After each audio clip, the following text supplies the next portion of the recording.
Good morning, everyone, and welcome to Being a Better Leader, Developing Yourself and Your Team for Success webinar. My name is Teresa, and I will be your tech support and organizer for the webinar. And Sharon Smith and Jessica Alley will be our presenters. Before we get started, I wanted to cover a few housekeeping rules. Your mics are muted by default. If you have any questions, please feel free to use the questions chat box in the GoToWebinar panel at any time. We will address them during the question and answer portions within the presentation. We ask that you make your questions as specific as possible so we can address it accordingly. Please do not use the raised hand feature. We will only take questions through the questions and comments box in your question box. Copies of today's presentations and the handouts Jessica and Sharon will discuss can be found in the handouts tab in your GoToWebinar panel. An evaluation for this survey or an evaluation for this webinar will be emailed to you shortly after the session. These surveys are really important to us, so if you can, please make sure you check your inbox and answer as quickly as possible. Now, before we begin, I want to tell you a little bit about the SBDC. The SBDC, or Small Business Development Center, at UCF is an economic development organization that exists to help small businesses grow and succeed, and we serve an 8-county region. We are state designated as Florida's principal provider of business assistance and are partially funded by the US SBA, the state of Florida, and other local support organizations and community partners. The SBDC has been around for 45 years, and we have offices throughout Florida, ranging from our headquarters in Pensacola all the way to the Keys, with each region being hosted by a university or state college. In Central Florida, we are hosted by UCF. Our service offerings include no cost, one-on-one consulting in all different areas of business, and normally in-person, but now virtual seminars on various business topics. Some of our upcoming webinars include how to start your business, embracing change, how to pivot your business in changing times, SBA workshop on federal small business certifications managed by the SBA, and government contracting, an overview. You can find more webinars on our website, sbdcorlando.com/upcoming-seminars. Or just go to sbdcorlando.com and search for the webinars button. I would like to thank you again for joining us, and without further ado, I'm going to pass it off to Sharon and Jessica. Enjoy the webinar. Great. Good morning, everyone. My name is Sharon Smith. I'm a business consultant for the SBDC, and I've spent 30 years as an executive with corporate America, with 2 very large Fortune 50 companies in sales, marketing, and operations.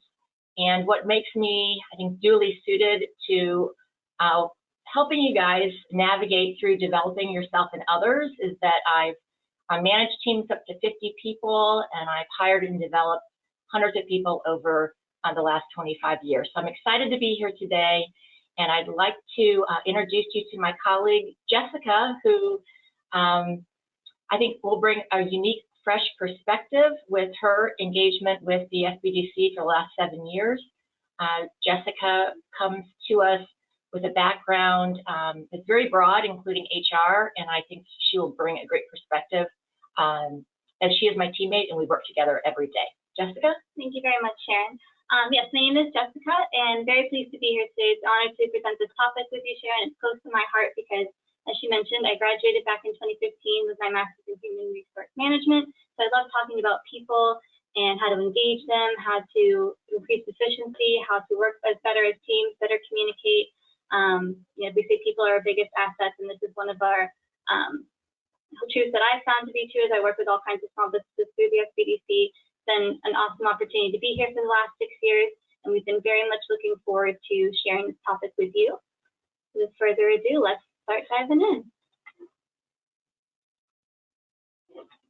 Great. So we had fun developing this webinar, and we really started at the point of what are the most critical things that we've learned over the years in how to develop in people within your organization. But it really starts off with the leadership and the owners of different businesses. And so we felt it was really important to look at all aspects of development, starting with yourself.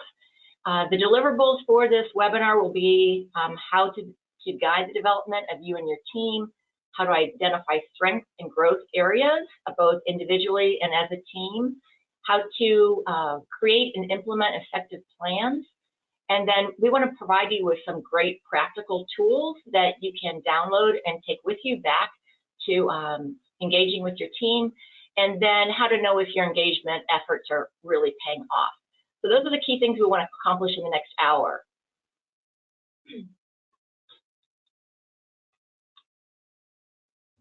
All right, and just to kick things off, when I do presentations, I enjoy doing sports analogies because there's so many great films and books out there that highlight effective leaders and how to develop teams, especially in sports.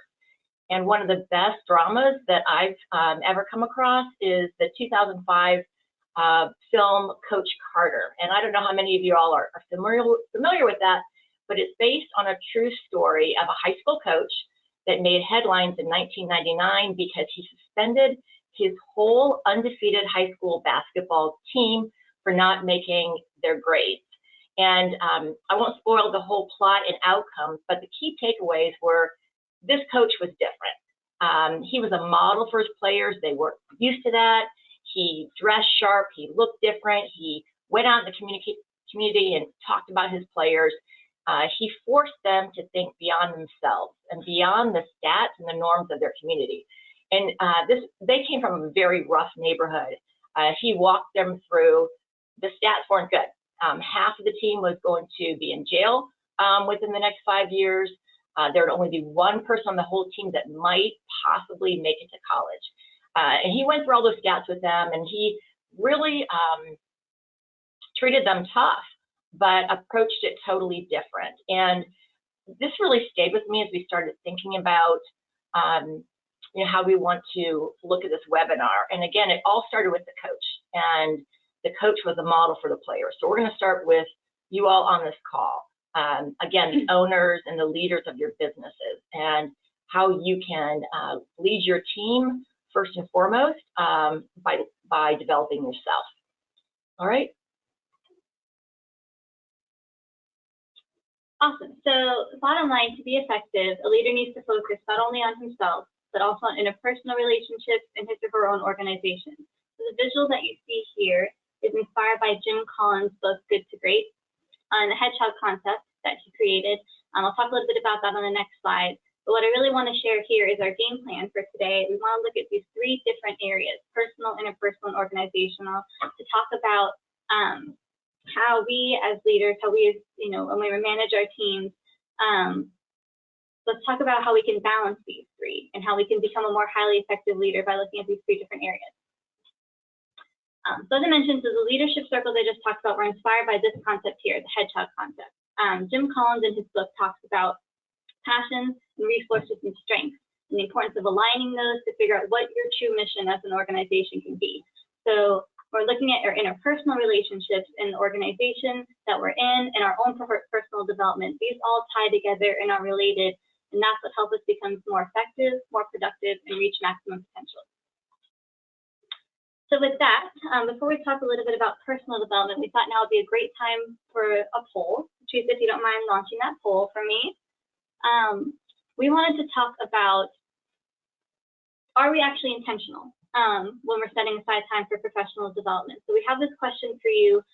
Is it just something that you try to make some time for, and you happened to be available this morning and it seemed like an interesting topic, or do you intentionally say, hey, once a month or once a quarter, or my goal for the year, setting aside time specifically to develop myself? So let's take a few minutes to answer that, and we'll take a look at our results in a moment.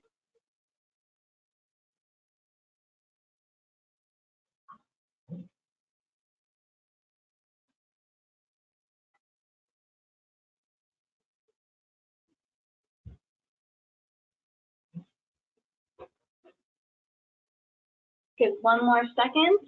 Your last minute responses. Thank you for your participation. It looks like 74% have voted so far. Oh, now we're up to 77. Sharing those for me. All right. I'll give you one more second to vote because we are really close to 100. Come on, guys. Thank you all. Oh, so close. All right. Well, thank you guys for voting. I'm going to close out the poll now and share it. Awesome. Wow, so it looks like over half of our attendees actually try to make time specifically each month. Sharon, that's fantastic. We don't see that a lot. I see a little bit at least once a year, and I see some folks, about 13%, say, well, I don't specifically carve out time for my own personal growth. This is awesome. Thank you guys for your participation. That gives us some good insight as we talk a little bit about this topic. So as you can see, where I was kind of going with that question, what Sharon and I kind of want to hit home is, as leaders, we need to set the example. So we're the only ones who can set aside our own time for our own professional development. Nobody else can do that for us. And you'll see here listed just some, not all, of course, some of the ways that we can do that. So whether it's finding a mentor that we can work with that will take us under their wing, whether it's attending webinars and seminars and trainings like this, joining an industry association, attending conferences, networking groups, books, podcasts, or even working with a consultant such as at the SBDC are all different ways that we can develop ourselves. And I think the key point I really want to hit home here is just being intentional and setting aside a time, because we all get so busy, and as small business owners, it can be hard to take a step back and make sure we're really actually intentional about this. So with that, Sharon, you've worked for, as you mentioned, a lot of large organizations. How have they supported your professional development?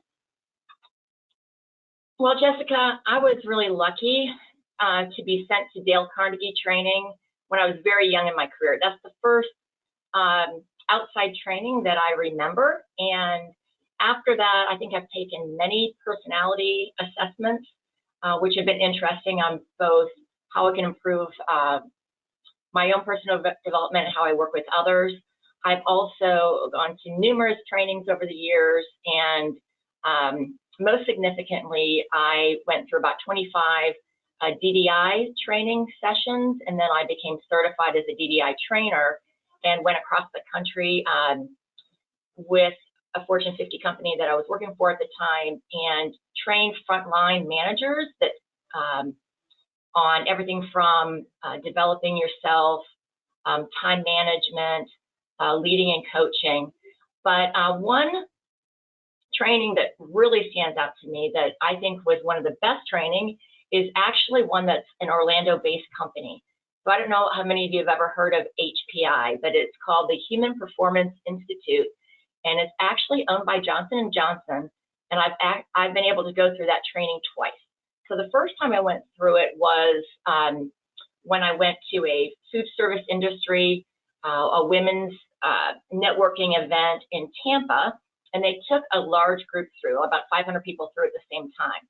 And then fast forward a few years later, actually my small work group at the time of about a dozen people, we went through a 3-day seminar with HPI. But what's interesting about this, and I would encourage you all to, again, Google it when you get done, is James Lohr, the co-founder, is a world-renowned performance psychologist. And let me share with you just the key highlights of how this training works and what the philosophy is behind it.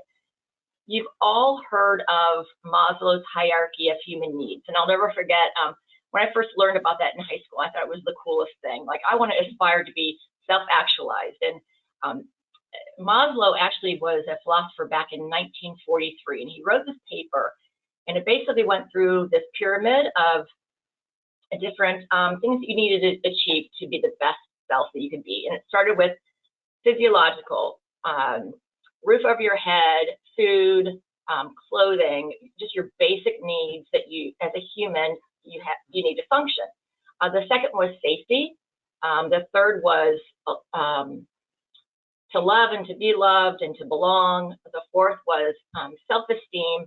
And the fifth, if you could achieve all those 4 things, you would be at the peak of your potential as a human. And I always thought that was really cool. It motivated me as a young person. But the HBI Institute takes that one step further. So what they believe is there's certain things in this similar period that relate to business. So if you accomplish certain things on a personal note, it can transform your business growth. And it starts with physical. So the thinking is you've got to be able to manage stress in business to drive performance. And that means you need to have this stress recovery cycle, starting with eating, small meals a day, getting 7 to 9 hours of sleep, which you guys are all probably thinking that would be nice. And exercising. A big part of HPI is around exercise. And the whole philosophy is the more you can maintain energy throughout your life, both personally and professionally, the better you're going to be. And I remember many times in my career where I would give everything to the workplace and have nothing when I got home. So this teaches you to be able to give energy throughout the day to all the things that are important. And the way that translates to business is if you address the physical, you're going to have more stamina, you're going to have more vitality, you're going to be more alert at work. The second level is emotional, and that's opportunistic and emotions that include resilience. If you've got that emotional strength, you're going to be more innovative, you're going to be more collaborative, and you're going to be more present in the workplace, and obviously more impactful in business. The next level up in the period is mental, and that is one of the more interesting ones. It's what are you telling yourself? What is your private voice telling yourself about work? And are you creating a new story of where you want to go? And obviously, if you're able to manage that and have a positive viewpoint of your work environment, yourself, and your potential, and crafting a new story so you can pivot and evolve into new and different roles, then you're going to be more strategic, right? You're going to be more focused, you're going to have better judgment, you're going to have more agility in the workplace. And the last thing, or the peak, or the self-actualization in this HPI pyramid is spiritual, and it's a broad sense, but it's what is your ultimate mission?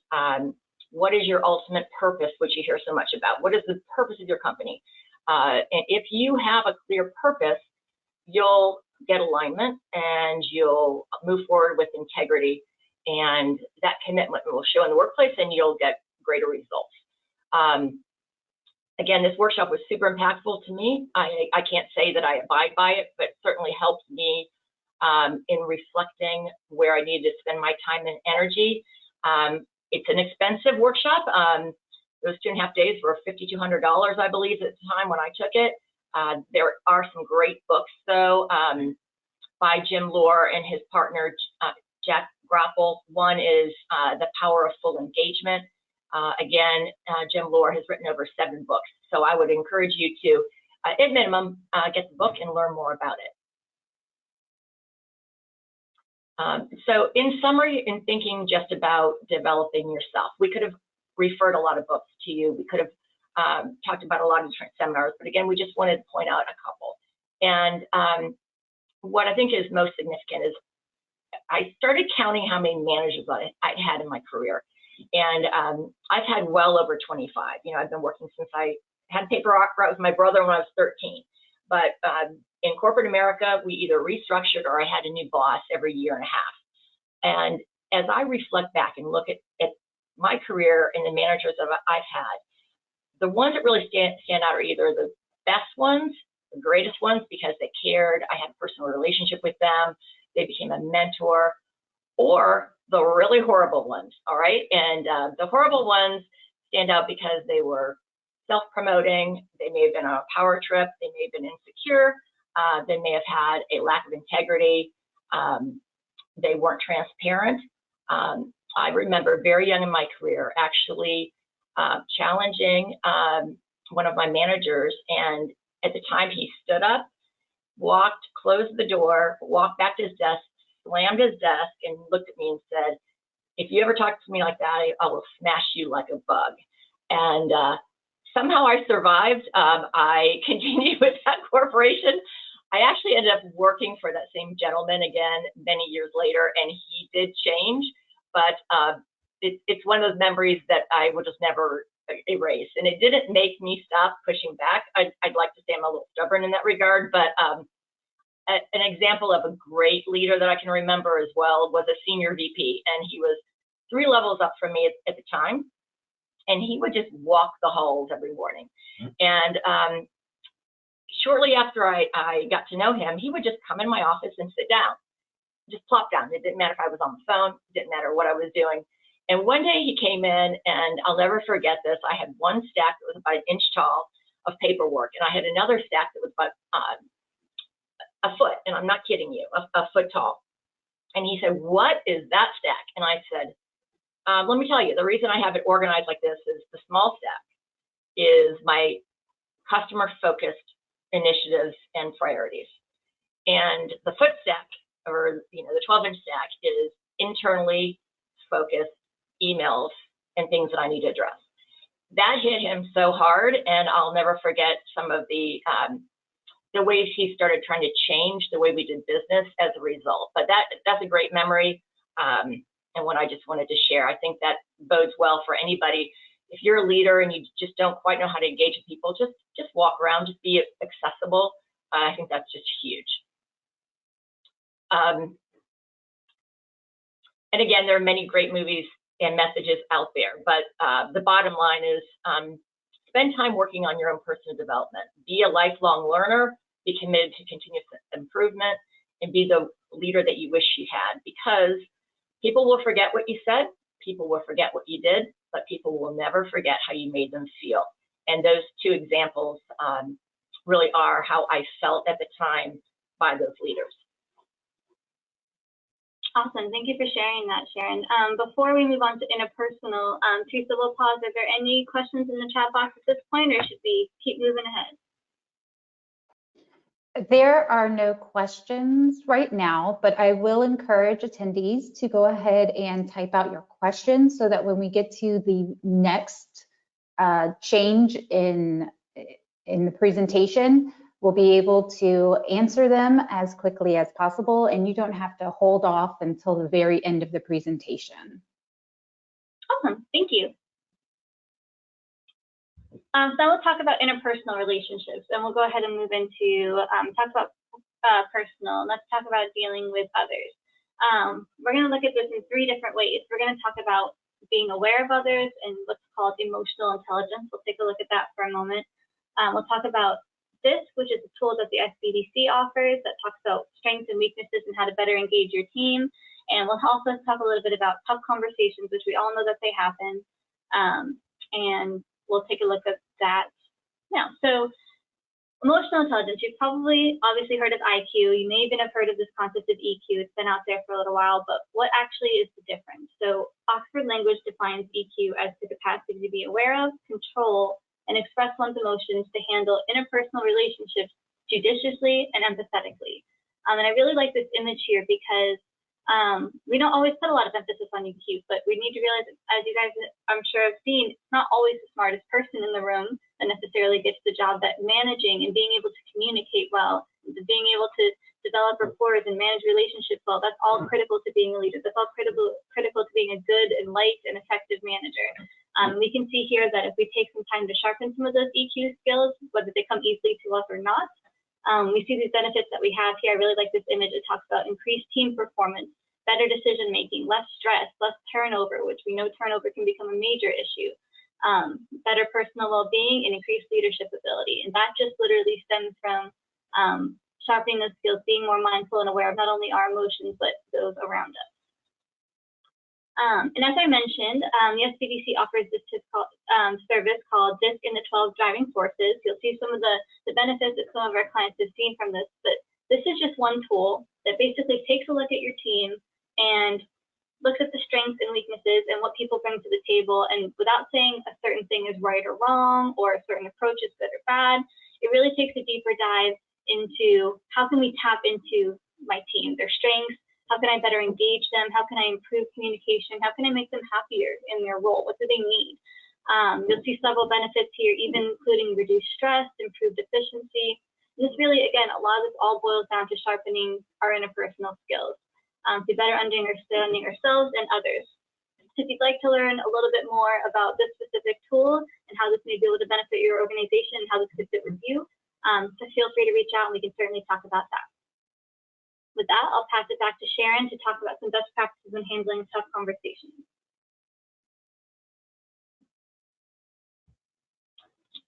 when you're managing people, there's always going to be tough conversations. And, you know, I was thinking this morning that some of the toughest conversations can be with people who are doing great in the organization, people who have tremendous potential, because they can be some of the most challenging people to manage.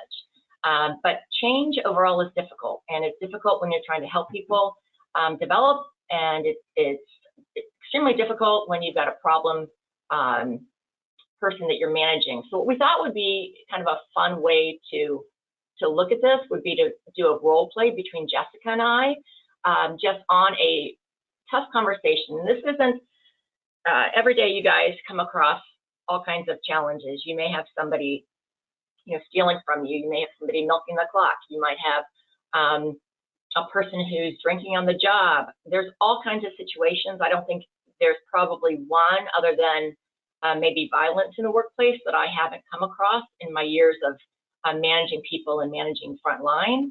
But we thought we'd just walk through one example of how you could handle a tough conversation with somebody. So I'm going to go ahead and kick off. Jessica, I wanted to bring you in here today to see how you're handling working with your team. Well, it's been really busy, but I'm pretty sure things are going well. Well, the reason I ask is because people have been coming to me with concerns about the way that you're treating them. And it's been brought to my attention that you're showing up late, that you're just really not easy to get along with these days, that you're isolating yourself. And I just want to talk about what's going on. Okay, that I don't think is true. I mean, honestly, some of my team members are a little difficult, and I think I just try to set aside time for myself so I can stay focused and get work done, because sometimes I just can't deal with some of the stuff, some of the drama. Well, I know it'd be nice to be able to escape sometimes, and I can relate to that, but you're in a team environment, and it's really important that you get along with your coworkers. And quite frankly, they don't feel comfortable approaching you anymore. They're afraid you're going to bite their head off, and it's just turned into really a hostile work environment. I mean, all right, well, things have been crazy with the kids at home, and I do actually kind of feel like I have a lot on my plate here, a lot of new projects that we've added recently, but you know, I'll promise you I'm going to try to do better. Jessica, you got a great skill set. That's why I hired you, and I really want you to do well. But your communication style has got to change, and it's got to improve. We have a really close-knit operation here, and we've got to support each other. So here are a couple of resources that I recommend that you take advantage of. We've got a great employee assistance program. They can provide you with help 24/7, and they're here even to handle things like stress and anxiety in the workplace. And we all need to be reminded from time to time that we can do a better job balancing work and home life. So I would encourage you to reach out to them. I mean, I appreciate your support and reminding me that I need to better deal with balancing my work life and my home life. I know it's been difficult for me lately. I'll make sure I reach out for help. Well, I'd like to keep this conversation going, and it's important that we have regular check-ins. Let's set up a time next week to see how you progressed. I think your teammates also would be supportive of you, trying to improve in this area. So feel free to share with them what's going on. Thank you. All right. So, again, that is just one kind of a subtle, conversation, but it's tough because you're talking about someone's personality. You're talking about their private life a little bit. You're trying to get them to open up about what's changed. Why all of a sudden have they gone from being a great coworker to being, very difficult to work with? But the key tips to managing any type of difficult conversation is you've got to be direct, you've got to be specific, you've got to be objective and fact-based. Most importantly, you've got to keep it private, and you've got to explain to them that it's a conversation between you and them, and that they should feel comfortable talking to you about it, right? You should provide just-in-time feedback. You should practice, plan out exactly how you want the conversation to go. Be mindful of your tone and demeanor. And this is in the workplace or at home. Tone is everything, right? Communicate clear, concisely, and with empathy, and then always be ready to offer suggestions. They may not be intending to act like they are, it's like intent versus impact. They may not realize the impact they're making on the organization. So offer them suggestions on how they can handle it differently, and discuss benefits to them addressing it. I've had, again, I've had situations where I've had to talk to people who were drinking on the job, and I've had to be very clear, but supportive, because a lot of times you do have HR, insurance support systems in place to help people change. And you give people, second chances, no matter how difficult the situation is, unless it reaches a legal area, right? And so now what we would like to do is it's time for another poll. It is. It is. Before we go into that poll, real quick, Teresa, we'll pause for a moment in case any questions have come in at this point, or should we keep going? Right now, there are no questions. Perfect. Well, we can regroup on the end and take questions after. Awesome. So yes, let's take a quick poll right now, and thank you for launching that for us, Teresa. We want to talk a little bit about your employees and in your organization. Do they really understand their goals and objectives, and actually how they link to the overall business results? Do they see the value of their role and how that fits into the bigger picture? So we thought we'd take a quick pulse check to see if we have had a chance to kind of connect those dots and link objectives with the team, or if we've shared them with the team, or if at this point we have not done either of those. So we'll give you a quick second to answer that, and we'll talk a little bit more about how we can do that. I want to apologize. When I created this poll, I accidentally kept it as a multiple choice option instead of a single choice option. So if you guys can, just pick one choice. If not, we'll just take them as they come in. Right now, we have 56% of the attendees who have voted. Awesome. If you guys can get in your, it looks like we're coming up to a minute after the poll launch.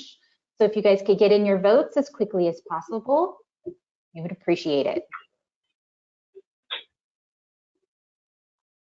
Okay, we are 1 minute since the poll launched and we're 78%. I'm going to go ahead and close the poll. Thank you, ma'am. And here are your results. Awesome. So it looks like, if I'm not mistaken, it looks like we have about 48% or so who have not had a chance to kind of link those goals and objectives together, get that employee buy-in. It looks like about 34% have shared some business objectives with their team and link them to individual goals. And it looks like 21% have shared their overall business objectives with the team. So we got a pretty good mix there, Sharon. Awesome. So let's talk a little bit about some of the tools that we can use. All right, so now we've talked about your individual and how it's so important to develop yourself, and then how it's so important that you engage with your team interpersonally, as well as how they interpersonally relate to each other and how you foster that. And now we're going to move into organizational. And it all starts with developing your corporate goals. And we can help you at the SBDC in doing that by helping you with your strategic business plan and identifying both short and long-term corporate goals. But those are typically goals such as driving market share, driving revenue, increasing profit, increasing return on investment, controlling costs. Those would be all your strategic big picture company goals, adding X number of employees, etc. The second area we want to talk about from an organizational standpoint is helping identify strengths and weaknesses with the organization and with individuals within your organization.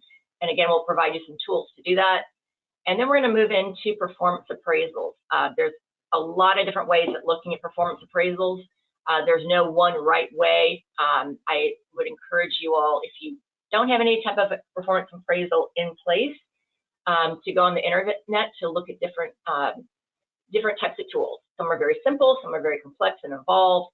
But we'll talk about the key components of performance appraisals and what they should include. And then we'll talk about mid-year calibrations for that performance appraisal, and then regular, consistent one-on-one check-ins and what those might look like. So let's, again, start off with, the corporate goals. So it's really important as a leader in your organization that your frontline managers that they're set up for success by knowing where you're trying to go as a company. So what are your strategic plans? Where are you going for the next 3 to 5 years? Because those managers then need to take that data and align their teams and develop their own team goals. So the more you can provide your managers with information about business strategy and how it relates and can be impacted by the diverse roles in the organization, the better. And that's just critical. And again, we can help you in that regard. The second thing is make goal setting as collaborative as possible. I mean, the days of telling people what their goals are without them helping craft them, those are days gone by. So invite employees to help identify what specific goals need to be reached and train them on setting SMART goals. And this is very hard to do at first. You guys have all heard the term SMART. It means make goals specific, make it measurable, make it achievable, relevant, and time-bound. And every single goal should have all of those elements in it. So you can't have a goal of driving revenue 5% without having a system in place to measure it, without having it be realistic and achievable. You want it to be a lofty goal, but also something that isn't so lofty that nobody even tries to go for it. Make sure it's relevant to your business, and make sure there's key milestones that need to be met, that's time bound, and that through those milestones if you're making progress and succeeding. And then empower your employees to update their goals regularly. When it comes to performance appraisals, there's almost, I don't know very many people who look at it positively, right?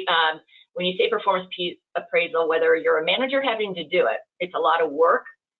If you're an employee getting ready to go through one, you're scared. That's just the natural feeling, because people are hard on themselves, right? And we're going to kind of teach you how to make it more user-friendly and to make it a more positive experience. And that starts really with helping someone identify their strength and growth areas. So this is a very effective tool that I've used in many roles. It's called a T-chart. And that T-chart basically looks at key strengths and development opportunities.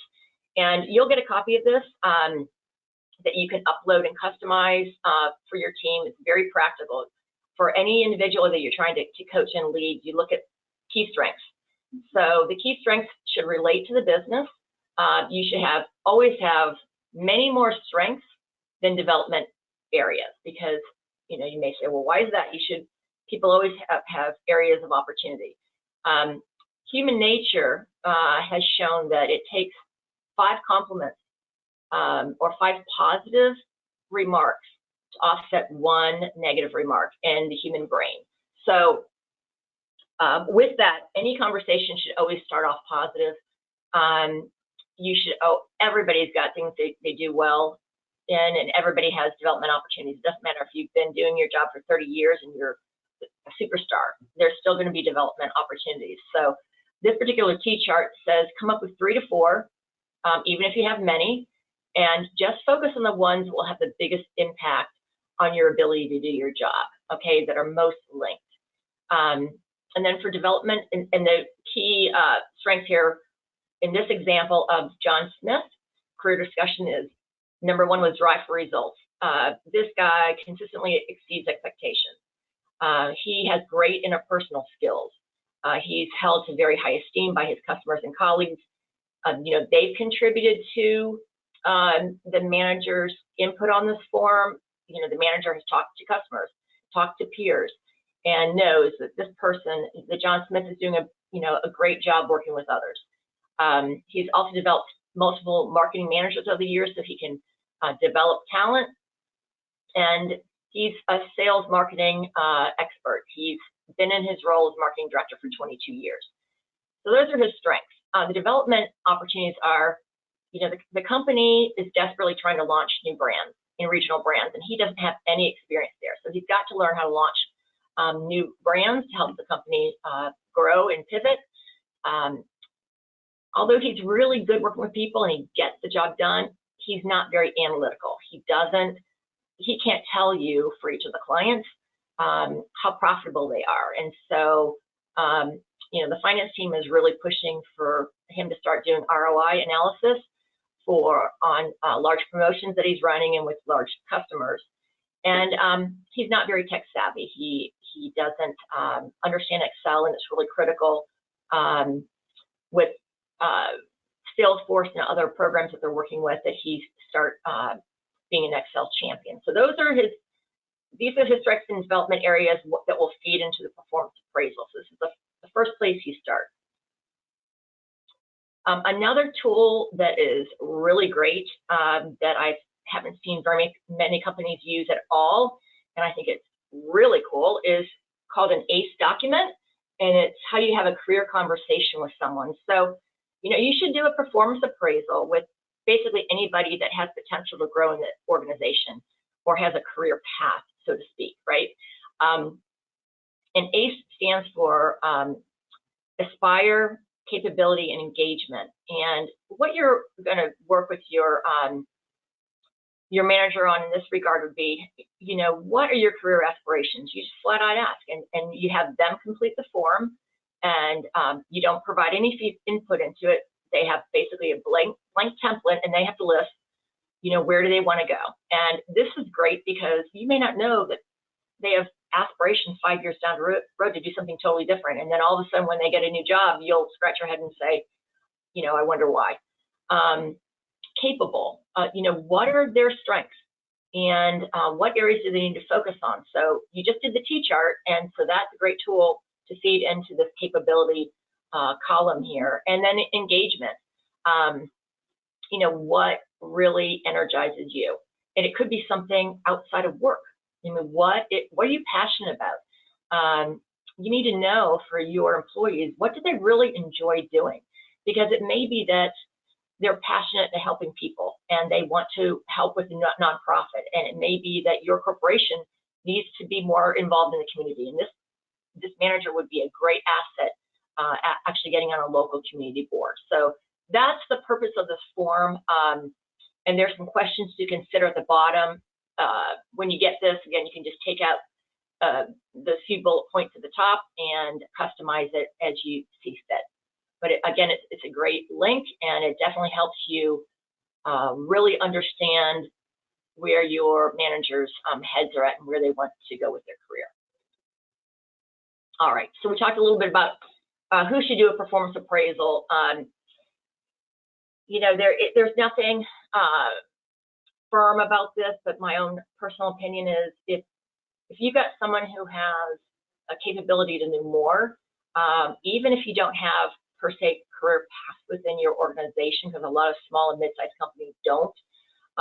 But if there's an opportunity for them to do more, to possibly make more money, to expand their responsibilities, then a performance appraisal will be very helpful.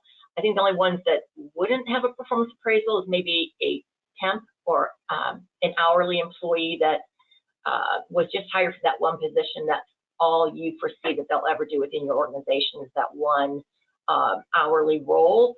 They probably do not need an appraisal, but anybody else in the organization, I think should have one done. And typically the employee supervisor is the one that leads the process, but other people within the organization might be involved. So you might have a human resource person, you might have coworkers. I mentioned earlier, you might have customers that also get involved. I've had situations before where an email was sent out to certain clients to ask for feedback on how that person was doing. The same thing could be done with coworkers, like a 360 feedback process, where you confidentially ask people for a few strengths and opportunity areas for an individual. But a growing number of companies, invite workers and clients to actually be part of it. All right, so that just provides a few guardrails. Go ahead. And this is a performance appraisal example. And I said these can look, very, very different. You can have a performance appraisal that rates people on a scale of, significantly below target, on target, above target, significantly above target. You can rate people on a scale of 1 to 5. and it can be, 30 questions, and then you rate them. Those are pretty common type of appraisals. This particular one that I chose for John is, it's a little more just bullet points, and it starts at the top with short-term objectives and drivers, and then at the bottom, there are a few long-term drivers. And again, this is really simple. So it's all on one page. It shouldn't be that complex. I've seen VPs who have 3 objectives. And you think, well, gosh, that person's responsible for 250 people. How can you only have 3 objectives? Because in the end, there really are just a few things that are critically important for any job. So in this particular example, you've got at the top, deliver business plan. It's all about delivering the day-to-day numbers, right? And so this particular gentleman, as a marketing director, is responsible for volume targets, revenue targets, and profit targets.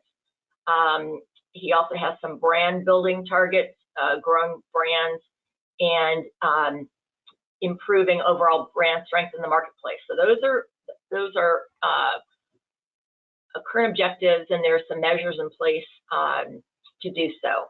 He's also responsible for creating efficiency, because the company is downsizing and they've got to become more efficient.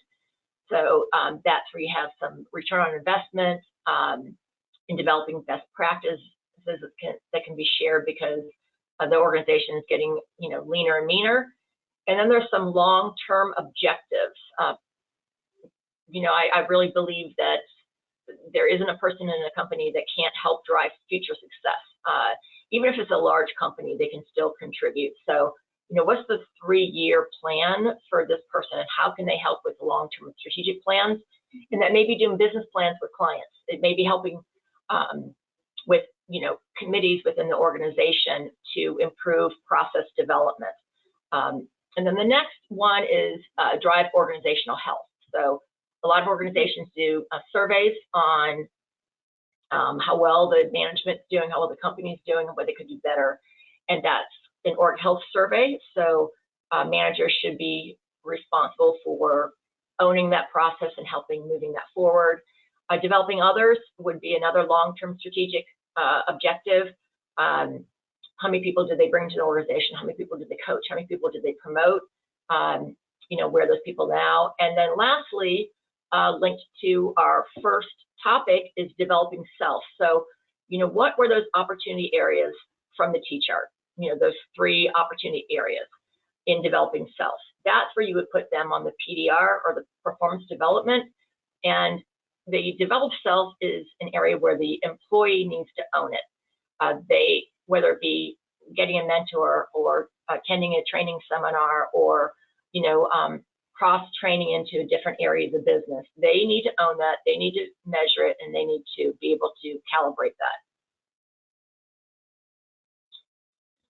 So, we said that people have a really, bad perception of performance appraisals typically. Here are some ways that you can overcome those barriers and just talk about it up front. Again, make sure it's not a one-sided conversation. It's not the boss doing the performance appraisal on an individual. It's a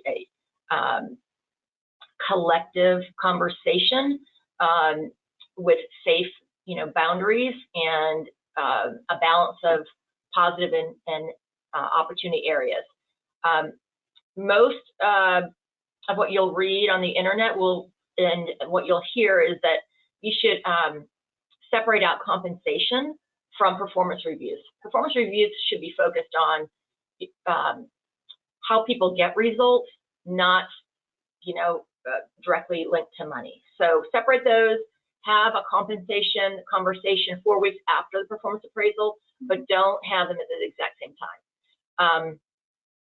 The other thing that is really a barrier is conversations, reviews, and feedback have to be more frequent. So it can't be a surprise. People at the end of the year, when they get a performance review, they shouldn't be shocked with the results. They should have been talking to their boss, at least monthly, on how they were tracking against the objectives. So no one's surprised, whether it be outstanding results or opportunity areas. Utilize evaluations and give feedback. Be careful that it's not subjective.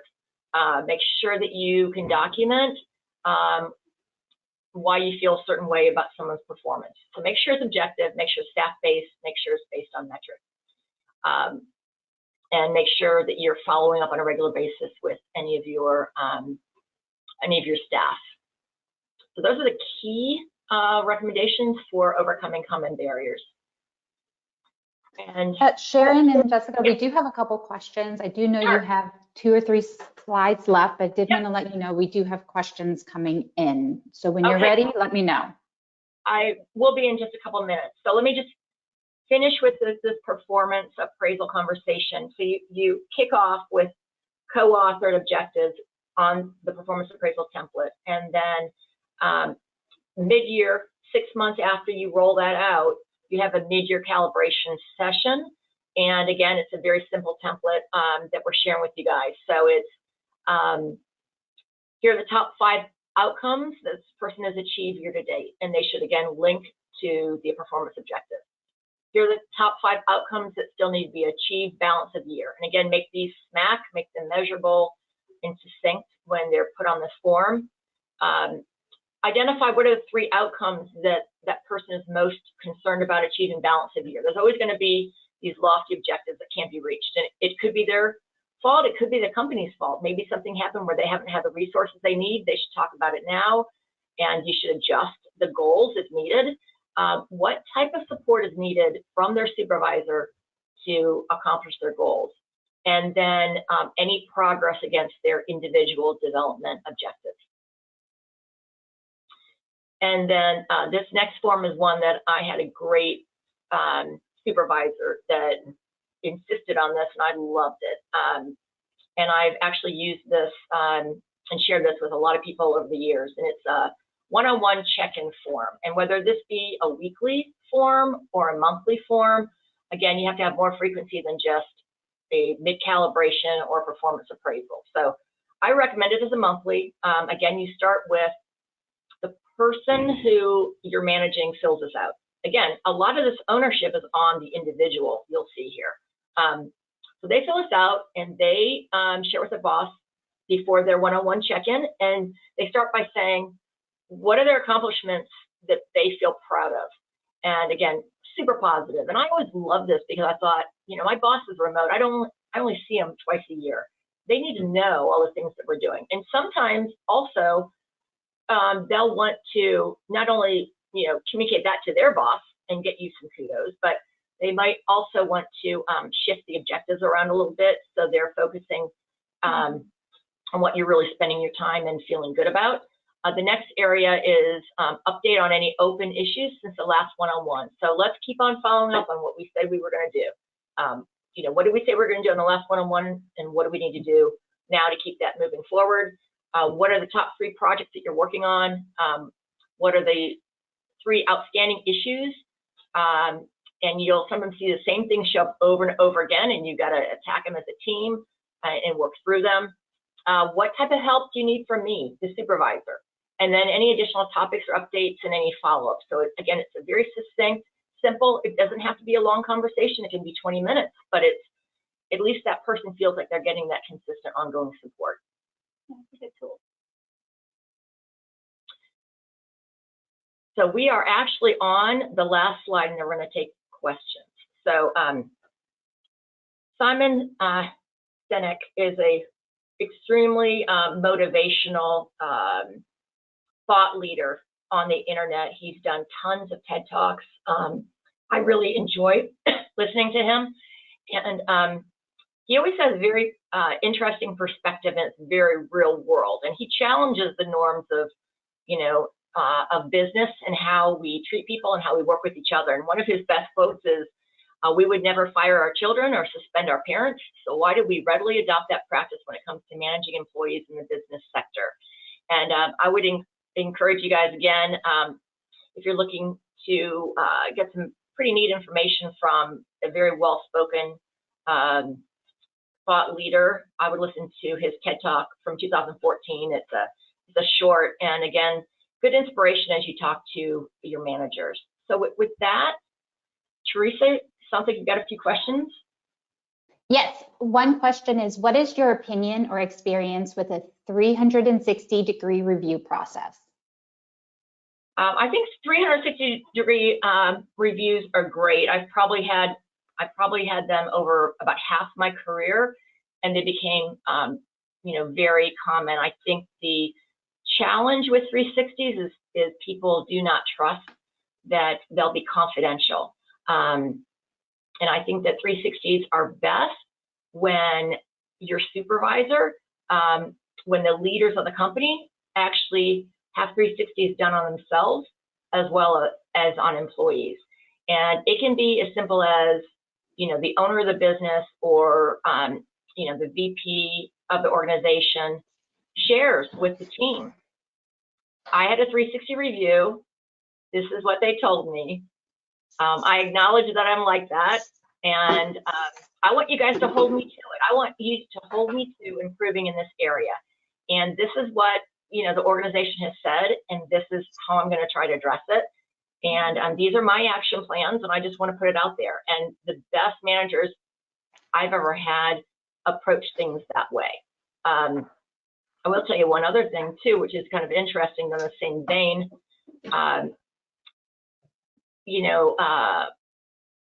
The senior leadership within the organizations that I've been in, they share their performance objectives.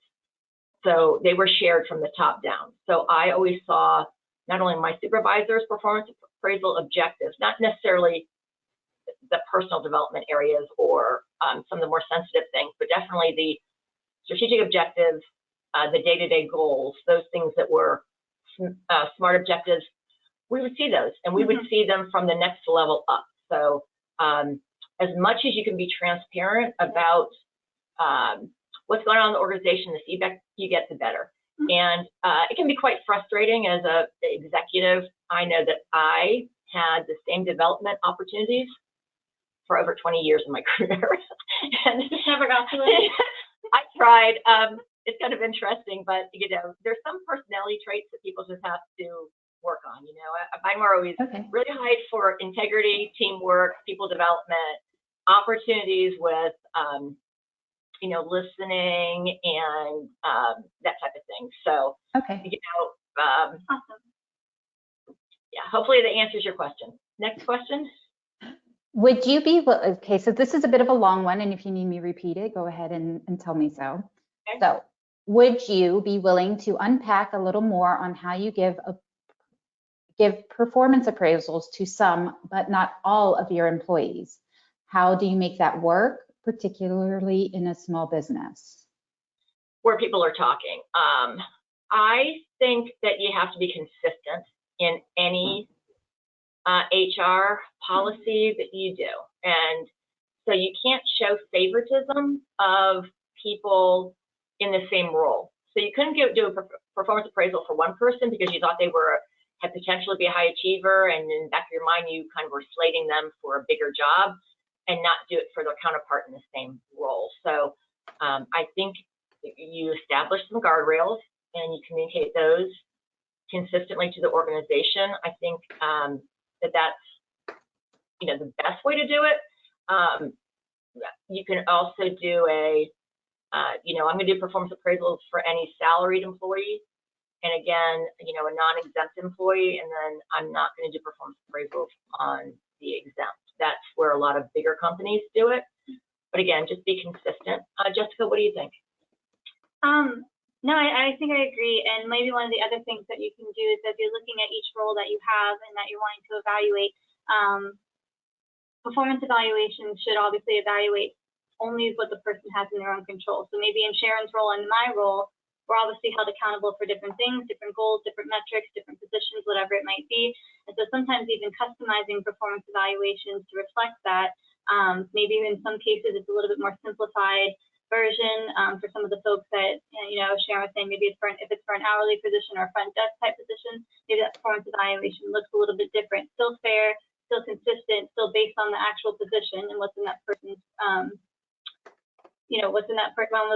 person's control, but you can customize some of those, and that's part of where some of the other one-on-one tools that Sharon talked about, the T-charts, the monthly discussions, those kinds of things can also come into play as well. Right now, it looks like that's all the questions we have. Oh, wait, another one just came in.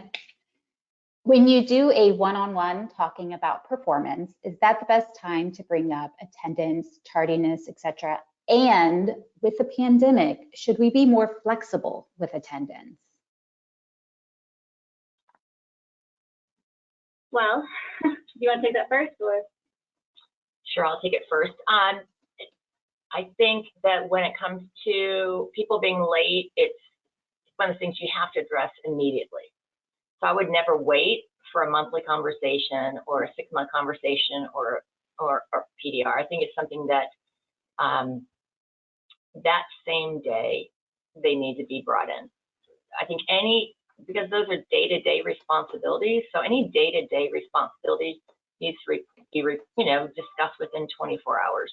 Agreed. It's one of those just-in-time feedback things, and Sharon also made a comment about nothing should necessarily catch the employee off guard in the performance evaluation. So Sharon coming to me and saying, Jessica, you've been late 3 days this week, or in 2 days last week. Let's talk about this, and that's a better time than my one-on-one once a month conversation with her, or once a quarter, or whatever works out. Again, because you don't want to have surprises. Right. You don't want, because it starts any conversation off on a bad foot. So, if I was running late, and maybe I didn't think if my boss cared because he never talked about it, right? Mm-hmm. And then I sit down for 101 and I'm like, oh my gosh, why wouldn't he just say that? Why wouldn't, yep. And everybody has opportunity areas. Being tardy is one, being timely with communication documents is another. Those are all like basic day-to-day things that need to be handled immediately. Absolutely. All right, guys, I know it's after 11 a.m. If you guys still have any questions, we will remain on for a time. I know that some of these questions can take a little while to type out. They are very, very specific, and I think that's good that we get that information out there. If you do want to spend time with either one of these lovely ladies and discuss it more in depth, they are both consultants with the Small Business Development Center. So I encourage you to go to our website and register for consulting, sbdcorlando.com/consulting, and register to speak with one of these ladies or any of our other consultants that can help you out with various business needs. Great. Thank you so far, we have a lot of thank yous and a lot of great jobs, Sharon and Jessica. A lot of thank you. This presentation was helpful and that they enjoyed this presentation. Wonderful. Thank you very much. All right. That looks like all the questions we have. So I'm going to go ahead and give you my, is there anything else you ladies would like to say before I conclude? Thank you. No, just feel comfortable. You've got our email and our telephone number, and we'd love to hear from any of you to talk about these topics in further detail. Yeah, the SBDC is here to help. All right. Thank you again, Sharon and Jessica, for answering these questions and for such a wonderful webinar. It looks like that's all we have. And if anybody has any follow-up questions, again, they can schedule a meeting with one of these consultants. Feel free to visit our website, sbdcorlando.com, where you can navigate to register for an appointment or see any of our upcoming seminars. Thank you for attending. Please be on the lookout for the evaluation survey, and we hope to see you guys soon. Remember that survey is very important to our funding partners, so we would really encourage you to fill that out as quickly as possible. And with that note, I'm going to go ahead and say goodbye and end this webinar for everyone. Have a wonderful day. Thank you. Bye.